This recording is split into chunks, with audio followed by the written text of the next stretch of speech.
안녕하세요. 지난 두 에피소드에서 우리는 중요한 개념 두 가지를 배웠습니다.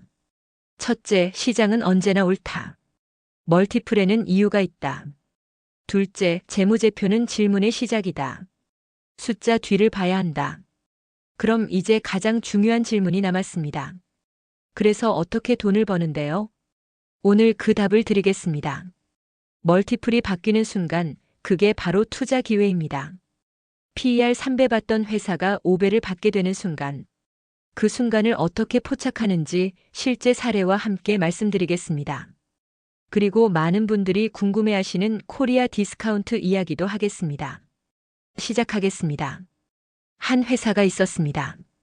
국내 시장 50%를 차지하는 대기업 한 곳에만 납품하는 하청업체였습니다. 재무 상황을 보니까 주당 순이익 EPS가 500원이었습니다. 그리고 PER은 3배를 받고 있었습니다. 계산하면 주가는 1,500원이었죠. 왜 PER이 3밖에 안 될까? 이유는 명확했습니다. 에피소드 1에서 다뤘던 내용이죠. 단일 고객 의존도 100%, 계약 불안정성, 단가 인하 리스크, 매출 변동성. 시장은 이 위험을 정확히 반영하고 있었습니다. 그런데 어느 날 이 회사에 변화가 생겼습니다. 나머지 50% 시장을 차지하는 또 다른 대기업에도 납품하기 시작한 겁니다. 그러면서 어떤 일이 벌어졌을까요? 1단계 실적 개선. EPS가 500원에서 1,000원으로 올랐습니다.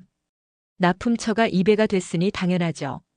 많은 사람들이 여기서 계산합니다. EPS 1,000원 곱하기 PER 3배면 목표주가 3,000원. 그래서 주가가 1,500원에서 3,000원으로 2배 오를 거라고 예상합니다. 틀렸습니다. 2단계 멀티플 변화. 더 중요한 변화가 일어납니다. 납품처가 두 곳이 되면서 위험 구조가 바뀐 겁니다. A사 매출이 줄어도 B사가 있습니다. 한쪽의 단가 인하가 전체를 망치지 않습니다. 매출 변동성이 확 줄어듭니다. 시장은 이걸 인식합니다. 아, 이제 이 회사는 예전처럼 위험하지 않네. 수익이 더 안정적이네. 그래서 유사한 사업 구조를 가진 다른 회사들을 봅니다. 복수 납품처를 가진 회사들은 PER을 얼마나 받고 있나?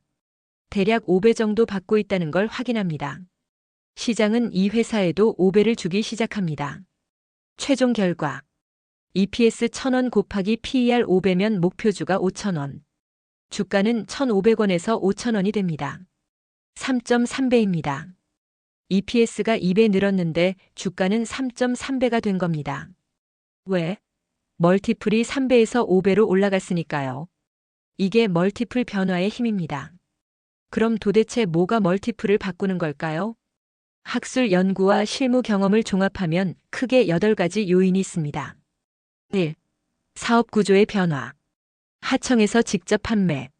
단일 제품에서 제품 다각화. 내수 전용에서 수출 확대. 각각이 멀티플을 끌어올립니다. 2. 시장 지위의 변화. 시장 점유율 3위에서 1위로. 후발주자에서 시장 선도 기업으로. 경쟁 시장에서 사실상 독점 시장으로. 1위 프리미엄은 실제로 존재합니다. 3. 수익 안정성의 개선. 아까 본 사례죠. 고객 다변화, 장기 계약 체결, 구독 모델 전환. 모두 수익을 예측 가능하게 만듭니다. 4. 브랜드 가치의 구축. 무명 제조사에서 소비자가 알아보는 브랜드로 변신하면 멀티플이 확 달라집니다. 애플을 보세요. 단순 PC 제조사였을 때와 지금의 멀티플이 같나요? 5. 수익성의 개선. 영업이익률이 5%에서 10%로 올라가면 같은 매출이라도 가치가 다릅니다. 특히 수익성이 업계 최고 수준이 되면 프리미엄을 받습니다. 6. 경영진의 변화. 무능한 경영진에서 실적 있는 전문 경영인으로 바뀌면 시장은 기대합니다. 멀티플이 올라갑니다. 7. 유동성의 증가. 거래량이 적어서 사고 팔기 어려운 주식은 할인받습니다. 상장 시장 변경, 기관 편입 등으로 유동성이 늘어나면 멀티플이 오릅니다. 8. 지배구조의 개선. 불투명한 경영, 대주주 리스크. 이런 게 해소되면 프리미엄을 받습니다. 중요한 건 이런 변화가 실제로 일어나기 전에 징조를 읽어야 한다는 겁니다. 변화가 다 일어나고 나면 주가는 이미 올라가 있습니다. 그럼 어떻게 징조를 읽을까요? 시그널 1 공시와 뉴스, 신규 고객사 계약 체결, 해외 시장 진출 발표, 신제품 출시 계획, 경영진 교체. 이런 건 공시로 나옵니다. 놓치지 마세요. 시그널 2 경쟁사 관찰. 같은 업종에서 누군가 먼저 변화를 이뤘다면 시장은 그 회사의 멀티플을 올려줍니다. 그럼 다른 회사들도 우리도 저렇게 되면 저 멀티플 받을 수 있겠네 하는 기대가 생깁니다. 시그널 3업계 구조 변화. 규제 완화, 새로운 기술 도입, 시장 확대. 업계 전체가 변하면 그 안에 선도 기업들 멀티플이 바뀝니다. 시그널 4분기 실적 패턴. 단순히 실적이 좋아진 것만 보지 마세요. 왜 좋아졌는지가 중요합니다. 일회성인가, 구조적 개선인가? 구조적 개선이면 멀티플이 바뀔 신호입니다. 시그널 5기관 보고서. 증권사 애널리스트들이 목표 주가를 상향 조정할 때 이유를 보세요. EPS 상향만 있으면 평범합니다. 사업 구조 개선으로 밸류에이션 멀티플 재평가 필요 이런 표현이 나오면 바로 그겁니다. 멀티플 변화를 예고하는 겁니다. 실전 예시를 하나 들어볼까요? 어떤 내수 중심 회사가 있습니다. PER 6을 받고 있습니다. 어느 날 이 회사가 중국 진출을 발표합니다. 2분기 실적을 보니 중국 매출 비중이 5%가 됐습니다. 아직 미미하죠? 하지만 분기마다 중국 매출이 늘고 있습니다. 5%, 8%, 12%. 그리고 중국에서 현지 파트너를 확보했다는 공시가 나옵니다. 이때입니다. 시장은 생각합니다.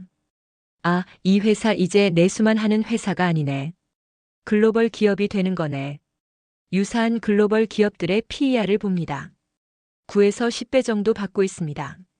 아직 이 회사는 6배입니다. 하지만 시장은 앞을 봅니다. 주가가 움직이기 시작합니다. 이런 순간을 포착하는 게 핵심입니다. 이제 많은 분들이 궁금해하시는 코리아 디스카운트 이야기를 하겠습니다. 한국 주식은 저평가되어 있어. 코리아 디스카운트 때문이야. 자주 듣는 말이죠? 제 관점에서 말씀드리면 이건 반은 맞고 반은 틀렸습니다. 맞는 부분. 한국 기업들의 평균 PER이 선진국보다 낮은 건 사실입니다. 미국 S&P 500 평균 PER 약 18배. 한국 코스피 평균 PER 약 10배. 틀린 부분. 이게 저평가가 아니라는 겁니다. 이것도 적정평가입니다. 왜 한국 기업들이 낮은 멀티플을 받는지 이유가 있습니다. 이유 1. 지배구조 문제. 대주주의 사익 편취, 불투명한 의사결정, 소액주주 무시. 이런 리스크가 있으면 투자자들은 할인을 요구합니다. 이유 2. 낮은 배당. 한국 기업들의 평균 배당 성향은 20에서 30% 수준입니다. 미국 기업들은 40에서 50% 이상입니다. 번 돈을 주주에게 안 돌려주면 멀티플이 낮아집니다. 이유 3. 재벌 리스크. 경영권 승계 과정의 불확실성, 계열사 간 부당 거래 가능성. 이런 게 코리아 리스크로 반영됩니다. 이유 4. 북한 리스크. 지정학적 리스크도 있습니다. 이것도 할인 요인입니다. 이유 5. 회계 신뢰도. 과거 분식회계 사례들, 감사 의견 거절 등. 재무제표 신뢰도가 낮으면 프리미엄을 못 받습니다. 이 모든 게 반영된 결과가 PER 10배입니다. 그럼 우리는 뭐라고 해야 할까요? 한국 주식은 저평가야 X. 한국 주식은 이런 리스크를 반영해서 적정 평가되어 있어. 그럼 기회는 없나요? 있습니다. 이 리스크가 해소되는 순간이 기회입니다.